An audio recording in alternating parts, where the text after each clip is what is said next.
propose à présent de partir à la rencontre de 8 sportifs au grand cœur. Ils sont partis la semaine dernière de Clermont-Ferrand en Auvergne. Leur mission, arriver jusqu'en Anjou en courant. Un challenge sportif mais surtout médiatique car l'objectif c'est de sensibiliser le public à une maladie rare. Plus d'explications dans ce reportage de Thierry Lardeux. Pendant que les bénévoles du Rando Raid de Blaison-Goyer mettaient la dernière main aux préparatifs de la 17e édition sur les bords de Loire, à quelques pas de là, les organisateurs attendaient de pied ferme 8 valeureux auvergnats partis de Clermont-Ferrand 2 jours plus tôt. Leur objectif, courir 380 km et sensibiliser le maximum de monde autour de la maladie d'Ehlers-Danlos, maladie génétique rare, orpheline et donc peu connue. C'est une maladie qui touche le collagène. Le collagène, c'est une des structures principales des tissus de soutien, donc les articulations, les vaisseaux, les muscles.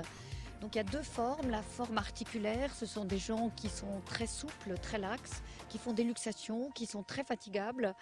Et puis il y a les formes vasculaires, ce sont des gens qui ont leur vaisseau très fragile et qui font des accidents vasculaires graves qui entraînent le décès chez des gens jeunes.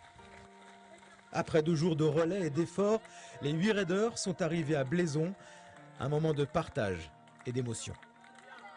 On est super heureux et très touchés par tout ce que vous avez fait. Mille merci. On a été super bien accueillis dans toutes les villes parce que c'était un des objectifs, c'était aussi d'aller à la rencontre, essayer de trouver des sportifs et puis d'aller dans les mairies. Et dans les mairies, on a rencontré beaucoup de correspondants de presse, donc il y a eu beaucoup de publicité ou de bruit sur la maladie.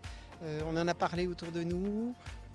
On avait un certain objectif de gain, on l'a dépassé et je pense qu'on va encore monter un peu plus. Il n'y a rien de plus frustrant de voir que des gens qui ont tout pour eux et qui tombent malades. C'est une totale injustice et qu'il n'y a rien qui soit fait pour les soigner. Donc tout ce qui peut être fait, c'est important pour essayer de les guérir. Après avoir récolté plus de 10 000 € au profit de l'association, les 8 courageux coureurs ont participé le lendemain au Rando Raid de la Loire avec 500 autres sportifs au grand cœur.